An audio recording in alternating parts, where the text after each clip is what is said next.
I'm Shelley Turner with the Builderall team, and I am super excited to be showing you how to use the new Builderall webinar feature in your dashboard.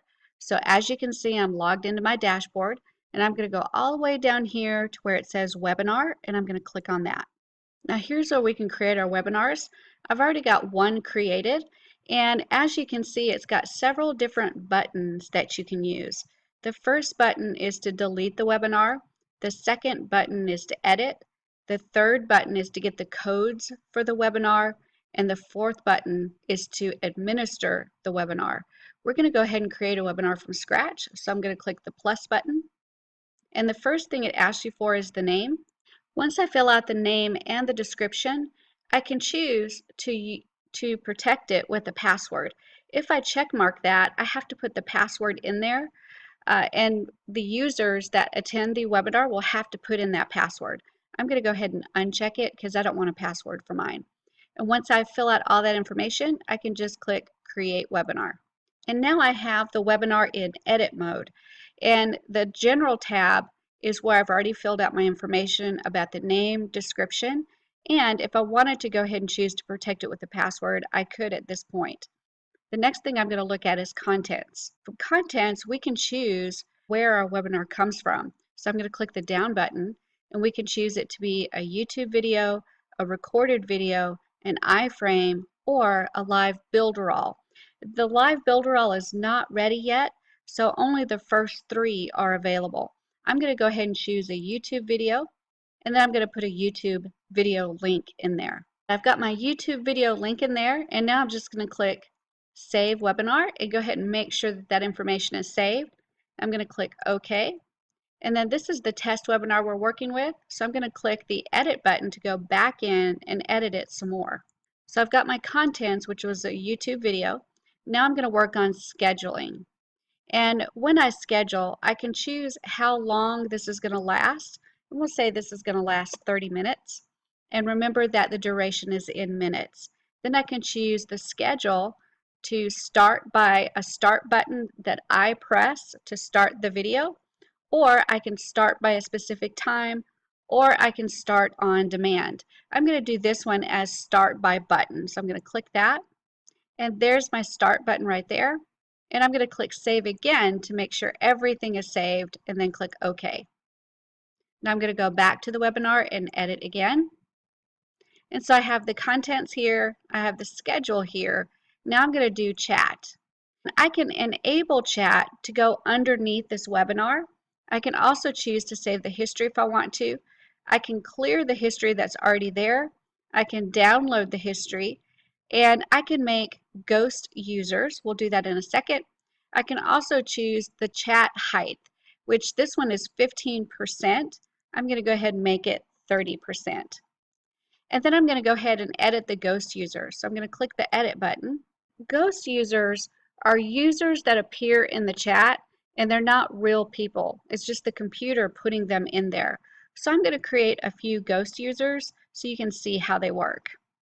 I've added several ghost users. As you can see, I've got them coming in at different time intervals, different names, and different messages.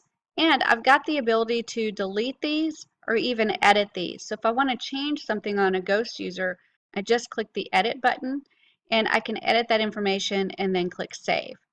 Once I'm done adding my ghost users, I just click Save. And now I have my ghost users in there. I have my chat height in there. I have enable chat. I don't want to save the history, so I'm going to click Save again, and then OK.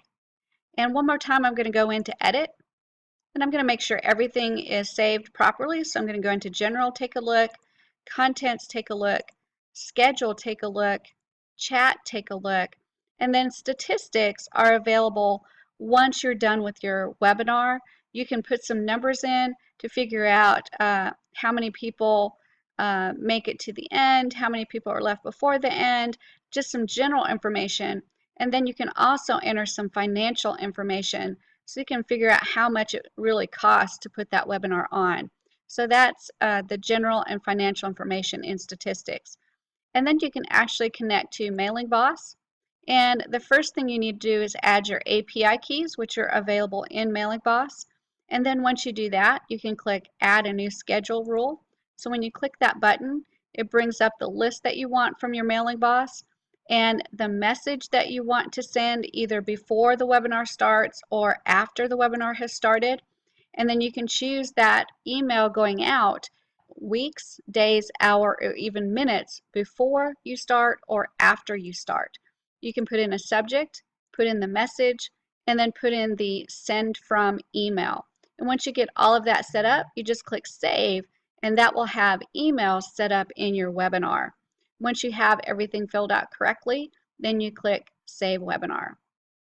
So this one is actually ready to go into a web page. So let's go ahead and jump in and add it to a web page. And remember, when we add it, we're going to use the code right here. So I'm going to click the code. And instead of bouncing back and forth, I'm just going to open a notepad. And I'm going to add this to the notepad. So the ID is 66. And the secret, I'm going to copy that and I'm going to paste it into my notepad. Now I won't have to bounce back into this window to be able to get that information. So I'm going to minimize it out of the way. I'm going to close this window. And now we're going to go into a basic blank web page. We're going to add our webinar to it so that you can see how easy it is to add to a web page. So here I am in a blank page. And to add the webinar in, I'm going to go to plus. I'm going to go all the way down to apps, and then I'm going to choose the webinar app, and I'm just going to click on top of it. And that drops the window right into my page, and I'm just going to go ahead and stretch it out a bit, make it a little bit bigger so it can take up the whole page, center it, make sure it's centered, and I may make it a little bit longer. There we go. And then I'm going to double click on it, and that brings up the ID and the secret that I need. So I'm going to go back to my trusty notepad, and the ID is 66. So I'll type that in there, and then I'll paste the secret in there, and I'll click confirm. And now it's set up. All I have to do is hit save and save again. And remember, we set this one up to start by the start button. So what I'm going to do is go to the public version of this page, and we're going to take a look at what it looks like. So here's the public version of this web page, and I'm going to go ahead and put my nickname in and click OK. And it says right now that the webinar has not yet started. That's because I haven't pushed the start button yet. So I'm going to put these windows side by side so you can actually see what happens when I click the start button. So I'm going to pull this tab out, and I'm going to move it over to the right hand side, and then I'm going to put this one over to the left hand side, and we'll go back into our office area, and this is that test webinar. Remember, this is still saying that the webinar has not started yet. Kind of scooch this over a bit to get a little bit bigger screen. There we go. So I'm going to go ahead and edit this webinar by clicking the edit button, and I'm going to go to schedule. And remember, we said that it was going to start by button. There's the button that we used to start it. So I'm going to click start. And you'll see on the left-hand side that that is actually started for us. We didn't have to do anything except click that start button, and it started for us. I also want you to notice that we've got comments already coming in. There's John from Colorado. His comment is in there. There's Lisa. She says hello from Missouri. And there's some more that'll be coming in as we watch this webinar. Those are our ghost users.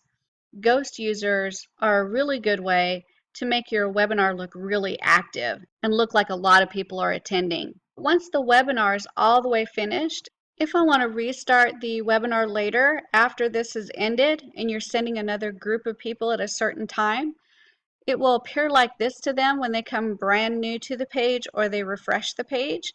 And we can just click start, and it will start the whole webinar over again, just like as if it was brand new. And it'll take those same ghost users and add them into the webinar. So watch the ghost users. They're the same ones, and they pop in just like on the other webinar. So here's the webinar tool again. Here are all the settings again. Let's go through it one more time. So I'm going to click edit. And remember the general settings where you come up with the name and the description, and you can protect it with the password. the webinar visitors will have to have the password to be able to see the webinar. You can also manipulate the contents. You can get your content from a YouTube video, recorded video, an iframe, and soon we'll have live Builderall. You also can schedule your webinar, and you can schedule your webinar for a specific duration. You can choose to schedule your webinar by a start button, by start time, or on demand. When they go into the web page, it will automatically start the webinar. You can also choose chat. You can enable the chat or disable the chat. You can clear the chat history. You can download the history. You can enable ghost users by clicking edit and listing all of your ghost users. You can even edit them once you've added them if you want to change something. And you can manipulate the chat height percentage. I put mine at 30%. If you want it bigger, just put a higher number. After the webinar is over, you can look at some basic statistics. You can also connect Mailing Boss to the webinar to allow emails to be sent out before the webinar or after the webinar. So lots of awesome things you can do for your webinar inside of Builderall. Once everything is there, all you have to do is click Save, and it is ready to add to your web page. Let's go ahead and review how to add that to your web page. To add the webinar, you just go to Plus, and then to Apps, and then to the webinar app and click it, and that adds it to your page. Then you can resize it so that it fits exactly where you want it to fit. Once it's on there, you double click, and that brings up the ID and the secret that you need. I've saved ours on our notepad, so I'll just copy that, put the ID as 66, and then the secret I'll paste in there, and then click confirm. And now it's ready to go. All I have to do is click save, and it's ready to go live on your web page and ready for webinar visitors. So that's how you use the new webinar platform available in Builderall.